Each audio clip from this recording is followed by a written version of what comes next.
The featured company is a paid client of Proactive Group Holdings, and this recording is disseminated by Proactive on its behalf. It's essential for us to have this area clear and operational for the test mining activity we expect to conduct in 2026, and also obviously for 2027 and going forward. Anybody who's followed the story knows that we do have our eyes on those loading pockets in the upper areas of the mine, but those are going to take time to rehabilitate.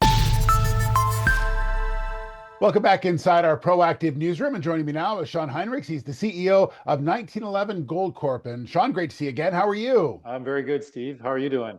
I'm doing very well. So another really interesting news release out from the company hitting another milestone, and that is that you've advancing this dewatering at your True North mine. And maybe you could explain what this is and what the milestone means.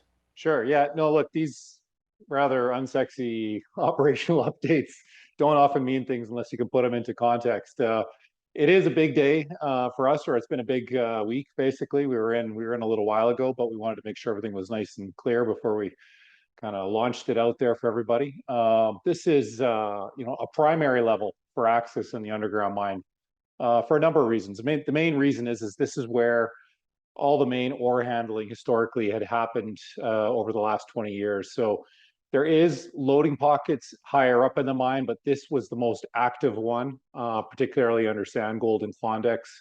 And it's essential for us to have this area clear and operational for the test mining activity we expect to conduct in 2026, and also obviously for 2027 and going forward.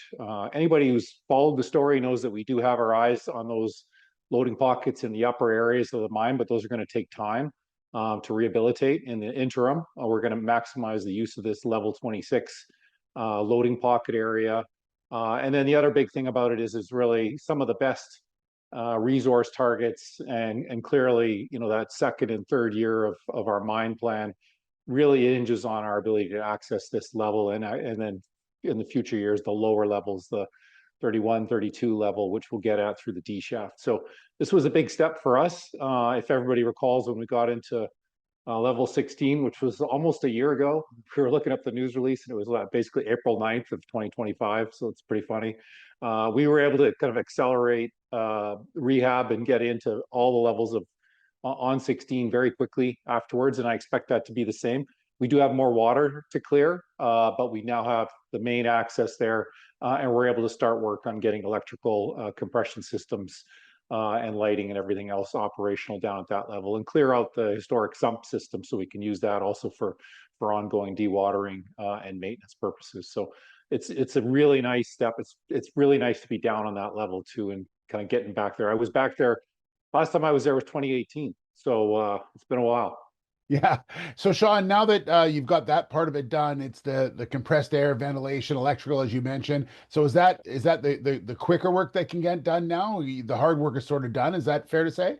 I don't want to discount the hard work of the miners that's going to happen after this. There's still lots of heavy lifting to go, but the systems are there, and a lot of the equipment's probably still operational. Like electrical, if I was to show you some pictures, you'd be like, that's going to need some fixing. But the systems are already in place. A lot of the wiring can be reused or quickly replaced.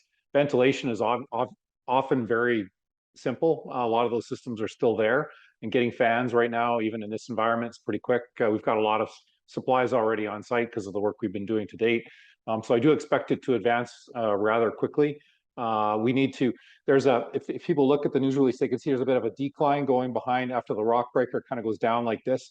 So there is a natural body of water in there still. It's not that deep, but it's going to take, it's going to take us 4 or 5 weeks to get that out of there. A lot of that is going to trickle down into the lower area where we've kind of labeled a loading pocket spot, and we're pulling that out with our current pump. So the water's continuing to go down. And like we said in the news release, we expect to be in there by the end of May and be able to do a fair assessment on the very bottom part where the loading pocket and some of the other areas are. So making quick progress at this point. Okay. And lastly, you also mentioned the news release, you've made significant upgrading of the mill facility as well, that you're looking to get operational by mid this year. So that's obviously a positive as well. Yeah, yeah, mill's on track. I was told it's one of those scenarios where you have kind of everything apart and lying on the floor right now, but it all kind of gets put in place rather quickly, and Dave Towell, our mill manager, is very confident about getting things ready by the end of June or early July. So things are on track. We obviously have that whole new crusher system to put in place after that. But if the rest of the mill is operational and optimized for use, it's just a matter of time before we get the rest of that crushing circuit in place towards the end of the year and get that operational. So it's really nice to see it's coming along very well. And we have a great team in place. So things are like on the mill front. We're very happy. Okay. And just really quickly, you said something earlier I just want to ask you about. You said in this environment of getting things, you're still, I noticed that you also secured some mining equipment that you expect to arrive on time as well. So it sounds like you've really thought this out, even with, as they call, supply chain issues. Yeah, I mean, like the supply chain issues are nothing new to any one of us. It's an ongoing issue, and it has been since, right around, I don't know, COVID time. But I don't want to get this flagged, but it's been a lurking issue out there, and we are somewhat benefiting because we're a little bit earlier than many, and we're able to source some slightly used equipment and get some new stuff on order. We've got a time frame that most suppliers can work within. So those deposits have been made, and those things are on order, and we're continuing to actively watch the market to see if anything else comes online. Right now, we're on the hunt for some rock trucks. No emergency, no emergency around having those, but we have to kind of stay active and keep an eye out for those, because it's doesn't seem to be a lot of them lurking around at the moment. All right, we'll leave it there. Shaun, thanks so much. Good update as always, and we'll talk soon, okay? You bet. Thanks, Steve. Great to be here. All right, Shaun Heinrichs, the CEO of 1911 Gold Corp. The featured company is a paid client of Proactive Group Holdings, and this recording is disseminated by Proactive on its behalf. It is for informational purposes only and does not constitute investment advice, an offer, or a solicitation to buy or sell any securities. Viewers should conduct their own research and consult a qualified financial advisor before making investment decisions. The views expressed are those of the speaker and do not necessarily reflect those of Proactive Group Holdings, trading as Proactive Investors or its affiliates. No responsibility is accepted for any loss arising from reliance on the information presented.